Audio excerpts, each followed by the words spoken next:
Mire usted, la 9ª edición de la Noche de las Estrellas, que se llevará a cabo el próximo 25 de noviembre en 90 sedes del país, va a conmemorar el 60 aniversario del lanzamiento del Sputnik I.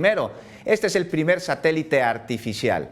La sede principal es en la Ciudad de México, estará en las islas de Ciudad Universitaria, muy cerca de Rectoría, donde la entrada va a ser gratuita.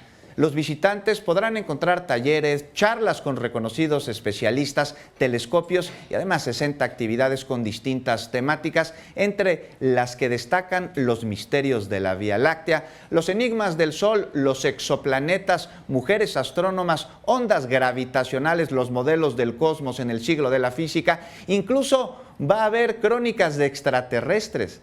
Además, la Noche de las Estrellas tendrá un programa especial para personas con discapacidades intelectual, visual y auditiva. No se lo pierda.